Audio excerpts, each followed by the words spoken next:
తండ్రి ఈ లోకయాత్ర ముగించినప్పటికీ ప్రభా ఇదిగో తండ్రి నడపన్న మా మధ్యలో లేకపోయినప్పటికీ నేను ఇదిగో నేను నీ సన్నిధిలో ఉన్నాడని మేము నమ్ముచున్నాము. దేవానికి స్తోత్రమైనా అలాగనైనా ఈ కుటుంబంలోనైనా తండ్రి చేరవచ్చిన బంధుమిత్రులు రక్త మందికులు ప్రతి ఒక్కరిని పేరుగా దీవించండి, ఆశ్రయించండి ప్రభా.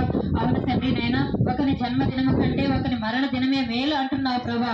అవును తండ్రి విందు జరుగుతున్న ఇంటికి పోవట కంటే ప్రలాపించు వారి ఇంటికి పోవట మేలు అంటున్నావు తండ్రి. అవును ప్రభా మరణం అందరికీ వచ్చును, దానిని మనసును పెట్టదురు అంటున్నావు ప్రభా. ఇదిగో తండ్రి నాయన ఇంటిలో ప్రభా ఇది వరకు నైనా ఈ కార్యక్రమాలంతటిలోనైనా నీ ఉండి నడిపించి మొట్టమొదటిగా నీ ఆశీర్వాదం నైనా ఈ కుటుంబానికి అవసరం ఉన్నది తండ్రి. నీ దర్శన భాగ్యము కావాలి ప్రభా, నీ సమాధానము కావాలి తండ్రి, నీ ఓదార్పు కావాలి ప్రభా. ఈ ఇంటిని నైనా నీవు దర్శించండి నైనా, ఇంటిలో ఉన్న భార్య బిడ్డల్ని ప్రభా ఇదిగోనైనా తండ్రి నారాయణమ్మకును ప్రభా అలాగే ఆ మాటలు నీ మాటలుగా తండ్రి ఈ కుటుంబాన్ని సమాధానపరిచి ఈ యొక్క తండ్రి ఈ కార్యక్రమం ఆది అంతమని ముగింపు వరకు నడిపించి నీ నామాన్ని మహిమపరచుకోమని ముందున్న సమయాన్ని నీ దయగల సమర్పించుకుంటూ అల్పరాలని అయ్యగ్రాన్ని ఇంతవరకునైనా పాటల రూపంలో దేవుడి కృపను బట్టి మనం వచ్చాము. ఇంతవరకు ప్రార్థన పాటలు కార్యక్రమం అంతా కూడా ముగించుకొని దైవ సన్నిధికి ఈ 2 మాటలు మనం మాట్లాడి దేవుని కృపతో మనం వెళ్తున్నాం. మరి ఈ యొక్క ప్రార్థన కూట ఉద్దేశం ఏంటంటే జ్ఞాపకార్థం కూటం. ఏ కూటము? దేవుడు నడుతున్న జీవితంలో ఈ కూటము జ్ఞాపకత్వము కూటము. జ్ఞాపకత్వం కూటం అంటే ఏమి, దాని ఉద్దేశం ఏమి, ఏంటికి కార్యక్రమం చేయాలా అనే అంశాలు మనం తెలుసుకుందాం. కొన్ని మరణములు కూడా జ్ఞాపం చేసుకొని అంతా ఒక కార్యక్రమం ముగించి దేవుని మహిమపరిచి దేవునికి సమర్పించి బంధుమిత్రులు రోమ రాసిన పత్రిక 10వ అధ్యాయం 7వ వచనం. ఈ నీతివంతులు అంతవంతులు ఎవరు, పాపాత్ములు ఎవరు అంటే క్రీస్తునందు ಸತ್ತವರಿಂದ ಎಬ್ಬಿಸಿಕೊಂಡು ಬರುವುದಕ್ಕೆ ಯಾರು ಪ್ರೇತ ಲೋಕಕ್ಕೆ ಕನ್ನಡವನ್ನು ತಿಳಿದು ಹೋಗಲು ಎಂದಾಗಲಿ ನಿನ್ನ ಮನಸ್ಸಿನಲ್ಲಿ ಅಲ್ಲಿಕೊಳ್ಳಬೇಡ. ದೇವರ ವಾಕ್ಯವು ನಿನ್ನ ಸಂತದಲ್ಲಿ ಸ್ತೋತ್ರ అని దేవుడు 7 వచనం మాత్రమే ఈ కూటానికి తగినంత జ్ఞాపకర్తన కూటానికి నీతివంతులను జ్ఞాపకర్తమని తెలుగులో ఉంది. తెలుగులో ఉంది. అది ఏమనగా శరీరాలైన మనసు దేవునికి విరోధమైనది, ధర్మశాస్త్రాన్ని లోబడదు, ఏ మాత్రం లోబడదు. కాగా శరీర స్వభావం గలవారు దేవుని సంతోషపరిచిన స్తోత్రం. అల్లేలూయా. దేవుడి వాక్యంలో శ్రేష్టమైన ఇహలోకమైన సంబంధమైన శరీరము దేవునికి లోబడదు, ఏ విషయంలో కూడా లోబడదు. దేవుని శరీరమును దేవునితో కలిసి ఉండేవారు దేవునికి లోబడుతుంది. శ్రేష్టమైన కలిగి ఉంటారో ఆ శరీరము దేవునికి లోబడుతుంది. దేవుని ఈ జ్ఞాపకర్త కూటమిలో మనం ప్రసంగి రాసిన గ్రంథంలో 7వ అధ్యాయము 2వ వచనం మనం దేవుని త్వరగా మనం ముగిస్తున్నాం.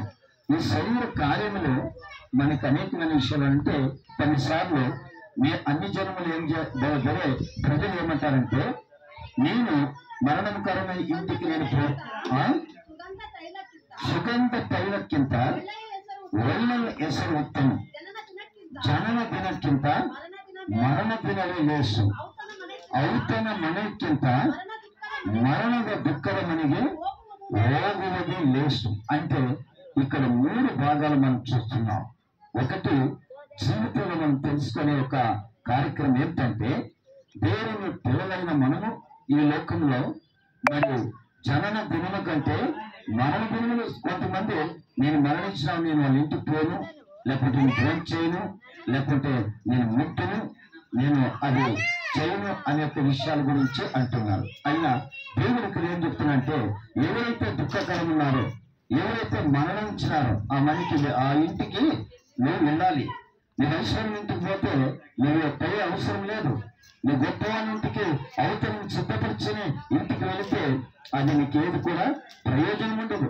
దేవుని వాక్యం ఏంటంటే ఎక్కడ దుఃఖం ఉందో, ఎక్కడ వేదన ఉందో, ఎక్కడైతే ఏ సమస్య ఉందో, ఎవరు వేదన కలిగి నాకు ఈ లోకంలో లేరు అనే ఒక జీవితంలో తీర్మానం చేసుకుంటారో అక్కడ ఆ జీవితంలో వేసుకోవాలంటే ఎవరు దుఃఖం ఉందో ఆ ఇంటికి వెళ్ళి ఓదార్చు. నీవు అక్కడ నీ వాళ్ళతో ఉండి సమాధానపరచు అంటున్నాడు. ఈ దినాల్లో జీవితం ఏమంటే ఈ దినాలంటే కొంతమందికి అసలు మన పట్టదు. వాళ్ళకి మనం కనుగొనదు, మనం తినకూడదు, మనం పోకూడదు అంటుంటాం.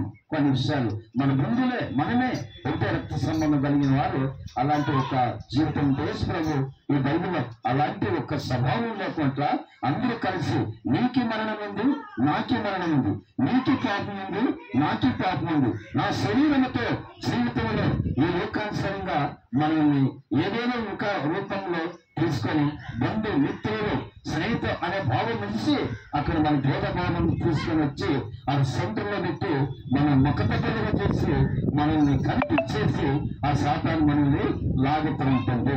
కాబట్టి జీవితంలో ముఖ్యమైన దేవుని దగ్గర మనము దేవుని సన్నిధానంలో నీకు నాకు అందరూ కూడా మరణం ఉంది. ఆ మరణం ఏమిటి అనే ఒక విషయాన్ని మనం తెలుసుకున్నట్లయితే ఈ యొక్క ప్రసంగి 90 అధ్యాయం మనం ప్రసంగి 90 అధ్యాయం 1వ వచనం మనం ధ్యానం చేసుకొని ముందుకు వెళ్దాం. కొన్ని విషయాలు నేను చెప్పి నేను ముగిస్తాను. కాబట్టి నీతివంతులను జ్ఞానులను వాళ్ళ క్రియలను దేవుని వశము చూడండి. దేవుని వశము ఆయన నీతివంతులు అంటే ఎవరంటే క్రీస్తులు మరణించిన వారు. నీతివంతులు ఎక్కువ మన పాపాత్ములు, ఆయన దేవునిలో నీతివంతులు. యేసు ప్రభు మన పాపల కొరకై మరణించినాడు, ఈ లోకంలో చనిపోయినాడు. నీకొచ్చే శిక్షను నాకొచ్చే శిక్షను యేసు ప్రభు ఆయన శిలువ పైన కొట్టుబడినాడు. కాబట్టి ప్రభువు దేవుడు అంటే ఎవరైతే క్రీస్తులో మరణిస్తారో, ఎవరైతే దేవుని పాపములు దేవుల్లో ఆ పాపము కడిగి రక్తంతో కడిగి ఉన్నారో వాళ్ళు యేసుక్రీస్తులో నీతివంతులు. ఈరోజు నడిపేట ఎవరిలో నీతివంతులైనట్టు యేసులో నీతివంతుడు. ప్రభు నీతివంతులైన దేవుని కనుక్కున్నాడు, నీతివంతుల యొక్క అడుగుజాడల్లో నడిచిన్నాడు, యేసుక్రీస్తులో ప్రార్థన జీవితంలో కలిసి ఉన్నాడు. కాబట్టి ఈరోజు కార్యక్రమం ఎందుకు మనం చేస్తున్నామంటే నీతివైన దేవుడు అనీతివంతులు కాదు. నీవు మన పాపవంతులు, అనీతివంతులు, దౌర్భాగ్యులు, దేవుని యొక్క సన్నిధిలో లేని వారుగా ఉన్నాము. అయినా యేసు ప్రభు నడిపే యొక్క జీవితంలో పని ఒక శివులుగా యేసు ప్రభులో సంపూర్ణం కలిగి ఆ నీతివంతులు కనుక్కున్నాడు. నీతివంతుతో ప్రవేశించారు, అనీతివంతులకి వెళ్ళలేదు. ఈ రోజు ఇంత కార్యక్రమం ఒక క్రమంగా నడిచామంటే ఒక మంచి కార్యం, మంచి దేవునితో ఈ యొక్క ఆ బంధుమిత్రులు సకల ప్రజలను ఒకటిగా చేసి వెళ్ళారు. ఆయన నీతివంతుడా, మనం ఇంకా అనీతివంతులుగా ఉన్నాం. కాబట్టి దేవుని వాక్యంలో ఇదే విషయాలు మనం చూస్తున్నాం. ప్రభు కీర్తన గ్రంథంలో 85వ అధ్యాయం మరియు 13వ వచనం తొందరగా మనం ఈ యొక్క భాగాలు మనం చదువుకొని వెళ్తున్నాం. ప్రభువైన యేసుక్రీస్తు నామములో కీర్తన గ్రంథంలో 85వ అధ్యాయం 13వ వచనం. ఈ 13వ వచనం ఏం చెప్తున్నాయంటే నీతి ఆయన ముందుగా నడిచెను, ఆయన అడుగుజాడలను అది నడిచెను. చూడండి, నీతి ఎక్కడ తీసుకొని వెళ్తుందంట? దేవునికి మనకి ముందుగానే దేవుని వెళ్తుందంట. ప్రయోజనం అంటే భయం లేదు. నేను యేసు ప్రభువుని నమ్ముకున్నాను, నేను మరణించిన దేవునితో పోతాను, మరణి భూలోకి మీద ఉన్నా దేవునితో ఉంటాను. నేను చేసిన నీతి కార్యంలో ఏమే కార్యం అంటే యేసు ప్రభువుని తెలుసుకునేది నీతి. మనం చేసిన నీతి కార్యంలో ఎక్కడ అవుతుందంట? దేవునితో మనకి ముందుగా ఆత్మ దాని బట్టి దేవుని వాక్యం అంటుంది. నీ దయచేసిన దేవునితోకి నీకు ముందుగానే దేవునితో ఆత్మ దేవునితోకి వెళ్ళిందని దేవుని వాక్యం మనం చెల్లిస్తుంది. దయచేసిన దేవునితోకి వెళ్ళింది, దయచేసి దేవునితోకి వెళ్ళిందని మనం ప్రసంగ రాసిన గ్రంథంలో 12వ వచనంలో మనం చేస్తుంది. ఈ నీతి ఎక్కడ నడిపిస్తుంది? ఈ లోకంలో నిన్ను అనీతిగా నడిపిస్తుంది, అన్యాయానికి నడిపిస్తుంది, అక్రమానికి నడిపిస్తుంది. ఈ యొక్క పాపాలను మన జీవితంలో ఈ శరీరాన్ని నడిపిస్తుంది. అయినా దేవుని వాక్యం ఎక్కడ నడిపిస్తుందంట? నేను నీతిగా దేవుని దగ్గర నీ లోకాన్ని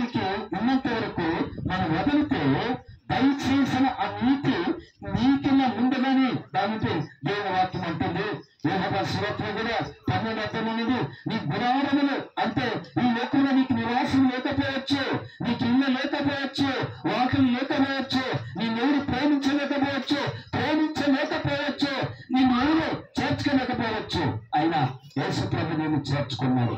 ఈ రోజు జీవితంలో ముఖ్యమైన విషయంతో ఓ సోదరా, ఓ నిలబోప, నీకు ఎవరు నేను ప్రేమించలేకపోవచ్చు, అయినా నీ నీతిని పరలోకంలో ఆ స్థానానికి, ఆ గమ్యానికి, ఆ స్థలానికి నీ ఆత్మను చేరుకుందని దేవుని వాక్యం మనకి చెల్లిస్తుంది.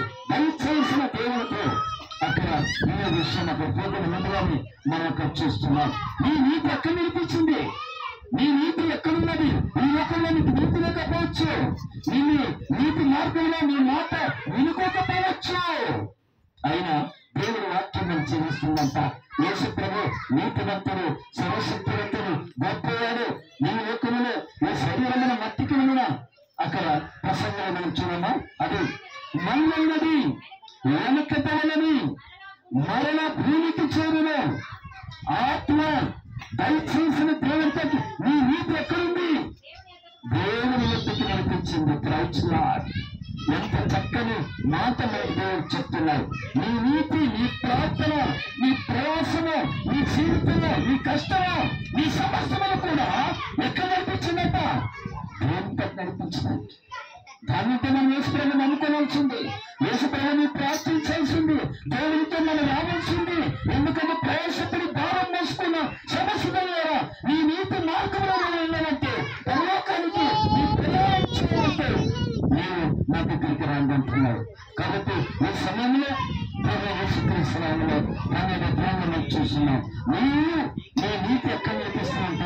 దేవుడితో అక్కడ అనేకమైన గుడారములు రాసిన 14వ అధ్యాయం 1వ వచనంలో మన దేవుని వాక్యం అంటున్నది.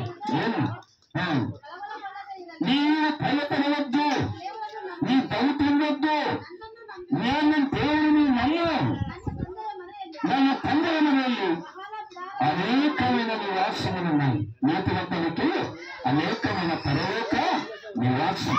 కాబట్టి 1 కొరింథీయుల దేవుని వాక్యం 5వ అధ్యాయంలో మనం చూస్తున్నాం. ఆ వాక్యంలో మనం చెప్పినప్పుడు 1వ వచనంలో మన దేవుడు అన్నంత ఈ లోకంలో నీ గుడారమును పడిపోవచ్చు, ఇంకా నిన్ను పడిపోవచ్చు, నువ్వు పడిపోవచ్చు.